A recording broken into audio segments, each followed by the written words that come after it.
You are now watching Showbiz Now, your daily showbiz update. Di na nagtalo-talo nga mga netizens sa naging post nga ngayon ng mga fans nila Catherine Bernardo, Danielle, Bea Alonso. Ito yung matapos nga nilang ibahagi na present nga sila Bea Alonso, Donnie Pangilinan, Piolo Pascual, Jake Ejercito, Jericho Rosales at Catherine Bernardo sa birthday nitong si Mr. M. Kung saan ilang mga fans of course ni Catherine Bernardo ang tila nag-react dito. Lalong-lalo na dun sa photo na magkatabi si Jericho at Catherine. Dahil before pa lang ay tila medyo nai-issue na nga ang nasabing closeness nila Jericho Rosales at Catherine Bernardo. Well, may mga umalma about dito na baka naman daw kasi in-invite talaga nitong si Jericho, itong si Catherine, kaya napasama doon. Ang ina naman ay sinasabi na noon pa naman daw ay nakikijoin talaga si Catherine.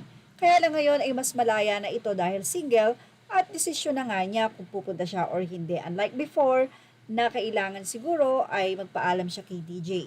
Well, narito po ang naging komento ng mga netizen kung saan marami po ang tila naging negative ang komento kay Catherine Bernardo at mukhang ito nga po ay nagiging malapit kay Echo. Narito po ang naging say nila. Ba't ba ang bitter nyo? Di dun kayo kay DJ nyo. Ang gandang team ni Kat at Donnie. Dati din naman si Kat sumasama dyan. Ngayon nasama na siya, niyaya siguro ni Echo. Si Mr. M dati detector ng ASAP or director ng ASAP nung di pa siya lumilipat sa GMA. Malapit siya kay Kat pag birthday ni Mr. M, laging nandun si Kat. Isa lang ang manager na nilang anim, si Miss Lulu. Huwag mo sabihin na niyaya ni Echo, basher ka ni Kat. Ganyan talaga kapag ginagamit ang isang tao, walang paki at di yan ipagtanggol, sarili niya lang ang iniisip niya at gusto niya yung bida-bida sa media. Mas babaero pa nga yang si Jericho, ang bait nga ni DJ. Enjoy na enjoy si girl sa papel niya as a pikuno.